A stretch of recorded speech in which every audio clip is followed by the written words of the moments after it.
आपको अभी इस बाजार में क्या पसंद है सर? कौन से सेक्टर्स आउट परफॉर्म कर सकते हैं या फिर कहाँ पर नतीजे बेहतर आ सकते हैं?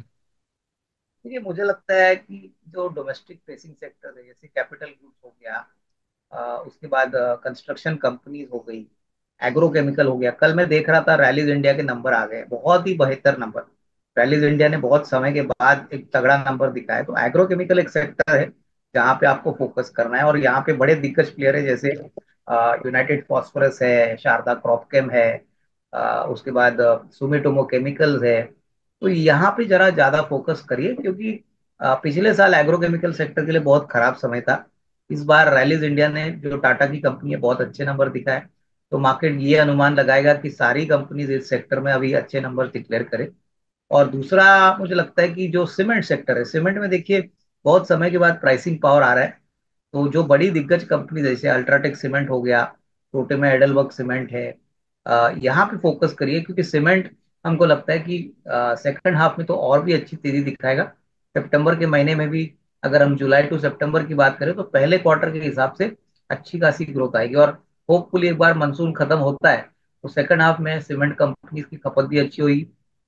उसके बाद जो हाउसिंग फाइनेंस कंपनीज है, वहां पे फोकस करिए। देखिए, गवर्नमेंट अभी भी हाउसिंग फाइनेंस को बहुत बड़ा फोकस मान के चल रही है। तो हाउसिंग फाइनेंस में मेरे ख्याल से जो छोटी कंपनीज है, जैसे कैनफिन होम्स है, उसके बाद LIC हाउसिंग फाइनेंस है, उसके बाद मेरे ख्याल से आधार हाउसिंग है। तो यहाँ पे फोकस करिए। हालांकि HDFC भी है, लेकिन छोटी कंपनीज में आपका रिस्क रिवॉर्ड शायद ज्यादा बैठ सकता है। तो ये दो तीन गिने चुने सेक्टर्स है जहाँ पे हमको लगता है कि अभी भी मौके अच्छे हैं, रिजल्ट से पहले भी आप पोजीशन ले सकते ये स्टॉक मार्केट में ना हाल फिलहाल में बहुत बदलाव हो रहा है, एक्सचेंजेस के लिए भी, ब्रोकिंग हाउसेस के लिए भी, क्योंकि सेबी बार बार नियम जो है ना वो बदलता चला जा रहा है। एफएनओ के नियमों में फिर से बदलाव किया और अभी जो लेटेस्ट खबर आई है उसमें सेबी ने इंडेक्स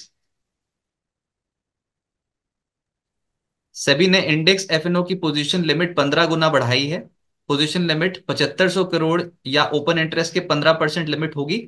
और अब तक 500 करोड़ या ओपन इंटरेस्ट के 15% तक की लिमिट थी, उसको बढ़ा दिया गया है। मोटी मोटी बात यह कि अगर एफएनओ इंडेक्स उसका कॉन्ट्रैक्ट आप खड़ा करते हो और पोजीशन लिमिट एक जगह जाकर एक 500 करोड़ रुपए तक का अधिकतम स्लैब था, लिमिट थी, उसको बढ़ाकर 7500 करोड़ रुपए तक की पोजीशन लिमिट अब कर दी गई है।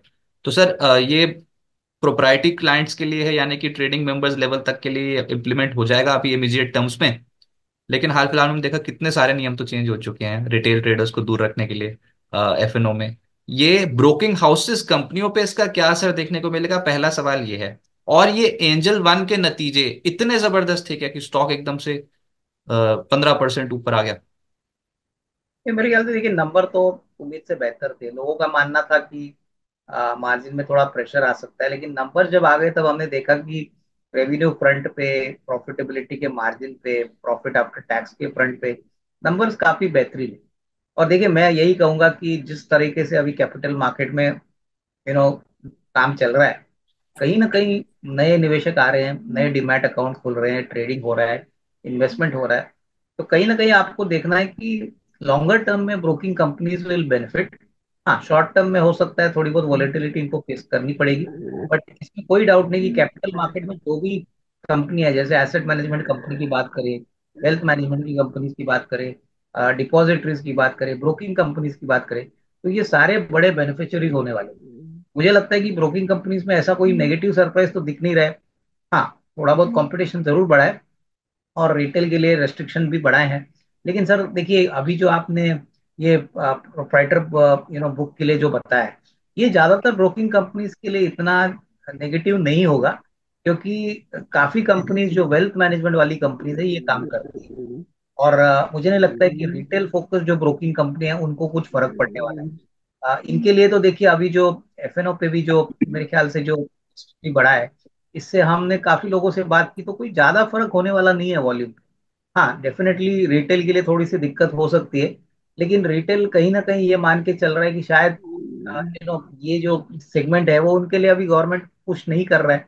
बड़े HNI ट्रेडर्स है जो रिस्क ले सकते हैं, जो कैपिटल जमा कर सकते हैं, वही लोग मेरे ख्याल से FNO के गेम में रहेंगे। तो आई थिंक ब्रोकिंग कंपनीज पे लगता नहीं है कि कोई बड़ा नेगेटिव सरप्राइज उनके अर्निंग्स पे है। बिस्तक आपके लिए लाया है प्रीमियम मेंबरशिप प्रोग्राम, जहां आपको मिलेंगे कई सारे फायदे, जिनमें मार्केट न्यूज़लेटर, लाइव चैट पर आपके सवालों के सबसे पहले जवाब, मार्केट आउटलुक, वीकेंड पर मार्केट स्कैन, एंकर्स के साथ चैट और भी बहुत कुछ। इस प्रीमियम सब्सक्रिप्शन में 3 तरह के प्लान्स हैं, सिल्वर, गोल्ड और प्लैटिनम, जिनकी शुरुआत मात्र 159 रुपए महीने से होती है। इससे जुड़ना भी बेहद आसान है। बिस्तक के YouTube चैनल पर जाएं, ज्वाइन बटन पर क्लिक करें और अपना प्लान सिलेक्ट करें। बस बन गए आप हमारे प्रीमियम मेंबर।